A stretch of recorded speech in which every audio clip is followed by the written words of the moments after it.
11월 24일 정근우의 야구시다. 정근우 이영입니다.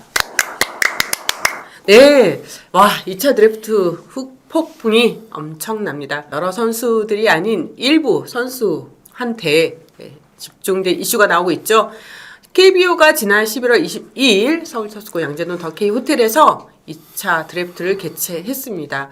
4년 만에 2차 드래프트가 열렸는데요. 총 3라운드까지 지명이 됐고요. 이번 2차 드래프트를 통해서 22명의 선수들이 팀을 옮기게 됐습니다. 그 결과들 중 예상하지 못한 사안들이 발생하면서 다양한 뒷이야기들이 나오고 있습니다. 이번 2차 드래프트에서 한 팀에서 지명할 수 있는 인원이 총 4명이잖아요. 예, 그걸 다 채운 구단이 LG, SSG, NC였습니다. 지명 선수의 포지션은 투수 11명, 포수 3명, 내야수 6명, 외야수 2명으로 투수가 가장 많았고 포수의 이동도 3명이 있었습니다. 정프로 이번 드래프트를 보고 좀 어떤 생각이 들었나요? 보통 2차 드래프트는 유망주들을 많이 뽑아간단 말이에요. 그렇죠. 근데 이번에는 즉시 전력급 선수로 그래도 대여급들을 많이 다른 구단에서 많이 지명한 것 같습니다. 네. 네. 그 중에서 가장 눈에 띄는 선수가 이 1순위죠. 그래도 전체 1순위. 최주환 선수랑 김경민 선수겠죠. 그래도 예. 뭐 최주환 선수야 뭐 이제 SSG와 계약이 이제 1년 남았고 네.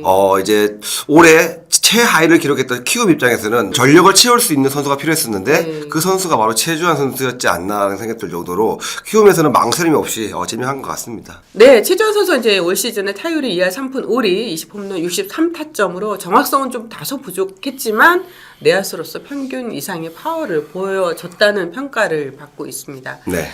같은 이루수 포지션인 정프로가 보는 최주환 선수 가치를 좀 어떻게 보십니까? 일단 최주환 선수 같은 경우에는 이루스로서에 대한 활용 가치는 예전보다는 조금 더 저는 좀 수비 폭이 좀 많이 좁아졌다라는 느낌을 받고 있어서 하지만 타격에서는 언제든지 다시 한번 그래프를 치고 올라갈 수 있는 능력치가 있다고 보기 때문에 키움에서는 뭐 1루도 되고 2루도 되고 어디든지 포지션을 다 소화할 수 있는 선수라고 보기 때문에 이종구가 빠져나가고 이러면서 이제 타선에서 좀 뭔가 아쉬운 약한 부분이 있는 부분을 이 최주환 선수가 가서 뭔가 또 보완해주는 그런 느낌이 많이 들 것 같습니다. 키움과 함께 이제 주목받았던 구단이 삼성이었습니다. 삼성은 언더핸드 베테랑 투수인 우규민 선수를 KT로 보냈지만 LG의 좌완 투수인 최성훈, 키움의 사이드암 양현, 키움의 내야수 전병우 선수를 지명했습니다.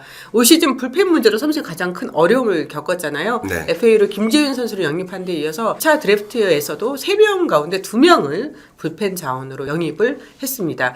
이정열 단장이 부임 이후에 스토브 리그에서 좀 공격적으로 움직이고 있는데 삼성의 행보를 어떻게 보십니까? 삼성에서는 정말 뭐 타선이야 많이 이제 구자욱 선수가 살아나고 이러면서 이제 뭔가 중심이 잡혀지는 느낌이었는데 저희가 항상 얘기했던 불펜 좀 약점 이런 것들을 지금 스토브 리그에서 지금 굉장히 보완을 많이 하고 있는 상황인 것 같고요. 네. 무엇보다 양현 최성훈 같은 선수에는 바로 1군에서 바로 뛰고 있는 선수이기 때문에 즉시 전력감 아니겠습니까?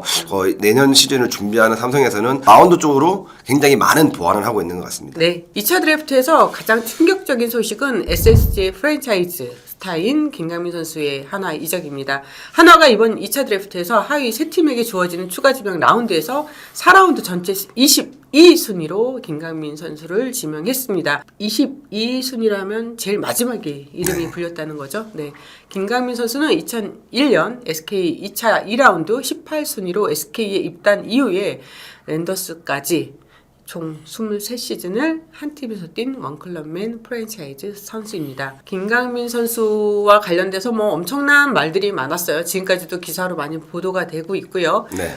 정프로도 우리가 또 당일에도 막 통화도 하고 너무 놀래서 이야기를 많이 나눴는데 정프로도 이번 2차 드래프트를 통해서 김강민 선수가 하나로 지명된 그 상황이 아마 이전에 자신의 모습과 오버랩되면서 많은 생각이 들었을 것 같아요.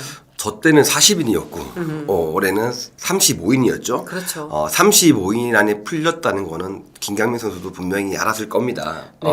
구단에서 먼저 얘기를 했는지 안 했는지 모르겠지만 분명히 김강민 선수가 풀렸다는 거 본인이 알았을 때고 먼저 하지만 그러니까 정프로도 그 당시에 예. 구단에서 직접 이야기를 못 듣고 외부에서 먼저 알게 그렇죠. 됐던 근데 것처럼. 외부에서 저도 이제 알려줬기 때문에 제가 빠진 걸 알고 있었고 지난번 방송에서 말씀드렸지만 네. 김강민 선수도 분명히 알고 있었을 겁니다. 네. 하지만 이제 혹시나 딴 팀에서 나를 지명할까 안 할까 그런 고민을 많이 했겠죠. 네. 근데 이번에 하나에서 지명을 하면서 뭔가 아쉬움과 허전함과 약간 그런 부분이 많이 생겼을 것 같은데 뭔가 23년을 한 팀에서 뛰었던 선수라 그러면 더 이제 마음이 아프고 쓰라릴 것 같습니다. 예. 네, 2010년 한국 시리즈 SK 와이번스가 우승을 했었잖아요. 그게 이제 SK 왕조를 이뤘던 마지막 멤버들인데요. 2023 시즌 현역으로 지금 뛰고 있는 선수가 김광현, 송은범, 정우람 선수 이제 내년부터는 플레인 코치로 하고 최전 김강민 선수 이렇게 5명이 남아 있었습니다. 사실 팬들은요, 뭐 SS 팬, 하나 팬 서로 뭐 이렇게 많이 의견 충돌이 있더라고요. 네. SSG 팬들 입장에서는 왜 하나가 지명을 꼭 해야 됐느냐, 이거는 그냥 놔둬야 되는 거 아니냐. 또 하나 팬들은 아니 2차 드래프트 명단에 있는데 왜 지명을 안 하냐. 우리 팀에서 야수 자원이 필요했고 꼭 필요한 즉시 전력감이기 때문에 지명한 건데 그거 갖고 왜 우리가 비난을 받아야 되느냐. 이런 의견 충돌이 있습니다. 제가 좀 알아본 바에 의하면 이와 관련해서는 팬분들도 기사를 통해서 접했을 거예요. 2차 드래프트 명단이 제출이 되면 그 비고란에 뭐 이 사람은 은퇴할 예정이다 아니다 이런 이야기들을 적어 놓는다고 하더라고요. 그렇다면 SSG 입장에서는 뭐 김강민 선수랑 은퇴와 관련된 이야기가 진행이 되고 있었고 뭐 감독 선임 문제로 인해서 그 더 이상 대화가 연결이 되지 않았다면 비고란에 그 한마디만 좀 적어놨어도 다른 팀에서 과연 김강민 선수를 23년 동안 한 팀에서 뛴 선수를 지명할 수 있었을까 하는 그런 의문은 들거든요.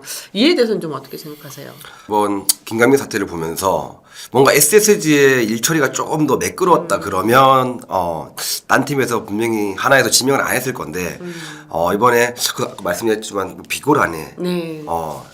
제발 뽑지 마세요라든지 아니면 정말 뭐 은퇴 고려라든지 뭐라도 이제 남겨놨으면 다 팀에서 지명하기가 솔직히 좀 쉽지는 않죠. 하지만 좀 SSG에서 그런 부분을 조금 안이하게 그냥 과연 지명을 하겠어? 저 역시도 그때 당시 하나에서도 정근우를 딴 팀에서 혹시나 데리고 가겠어? 이렇게 나이가 있는데 거기서 LG에서 저를 데리고 갔잖아요. 네. 마찬가지로 안이하게 생각했던 것들이 김강민 선수 이번 사태가 좀 나오지 않았나 싶은 생각이 듭니다. 네. 2차 드래프트 명단에 있는 선수한테 뽑지 말아주세요. 말하는 거 말이 안 되는 거죠. 그렇죠. 네, 하지만 하나 입장에서는 네. 하나 입장에서는 아니 나온 걸 뽑았는데 왜 네. 뭐가 문제야? 네. 그렇죠. 그렇게 네. 얘기할 수 있죠. 근데 이제 우리가 말씀을 드리는 거는 다른 선수라면 그렇게 우리가 설명할 필요도 없는데 한 팀에서 23시즌을 뛰었던 선수이기 때문에 하는 이야기고요. 당시에 그 자리에 참석했던 구단 관계자들 중에서도 만약에 그런 아쉬움을 표현을 했거든요. 비고란에 한마디만 적어 놓지. 그러면 그런 일이 없었을 텐데. 아니면 사전에 SSG 구단에서 뭐 단장도 거기 갔으니까요. 우리 팀이 지금 이렇게 이 선수를 이렇게 생각하고 있습니다. 뭐 양해 부탁드립니다. 이렇게라도 했으면 과연 이런 결과가 나왔을까 하는 생각이 듭니다. 그러다 보니까 김강민 선수의 모든 초점이 가 있어요. 김강민 선수 주변을 통해서 취재해본 바에 의하면 너무 부담이 되는 거예요. 네네. 이 2차 드래프트 결과가 다른 선수한테 가는 시선이 아니라 모두 내가 하나의 지명을 받았다는 거에 이 시선이 자신한테 올고지 오니까 뭐 커뮤니티에는 뭐 김강민 선수가 어디서 술 먹고 있다 이 사진까지 올라와 있고 누구를 만나고 있다 뭐 이러니까지 오니까 선수 입장에서 이게 기쁜 게 아니라 너무 부담스러울 거예요. 어떨 것 같아요? 부담되죠. 네. 그리고 뭐 저 같은 경우에는 FA를 하나로 가서 그래서 그다음에 다시 이제 LG로 이제 2차 드래프트 간 거고 김강민 선수는 이제 23년 동안 이제 원클럽맨에 있다가 마지막에 이제 은퇴를 해야 되는 시점에서 갑자기 2차 드래프트로 하나 가게 되니까 이게 뭔가 당황스럽고 나는 지금 과연 어디로 가야 되지? 아니면 진짜 여기서 은퇴를 해야 되나? 아니면 진짜 하나로 가야 되나? 여러 가지 고민들을 많이 하고 있겠죠.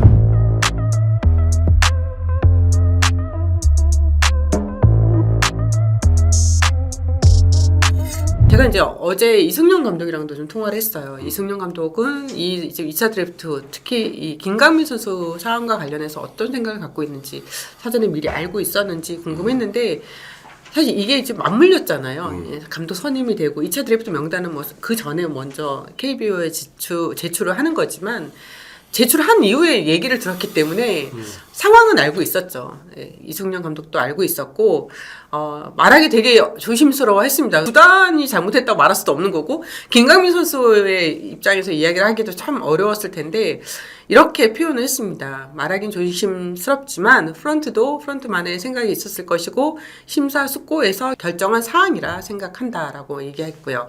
감독 입장에서는 베테랑 선수들이 중요하고 메이저를 경험한 추신수 선수와 한 팀에서 23년을 뛴 김강민 선수가 어떤 생각을 하든지 그 선택을 존중하는 게 맞다고 봅니다. 야구 선배로서 김강민 선수의 일은 마음 아프고 선수 본인도 힘든 시간을 보낼 텐데 잘 정리가 됐으면 좋겠습니다. 라고 이야기했습니다. 김강민 선수 일 이후에 제가 SS 선수랑 좀 통화를 했었는데요.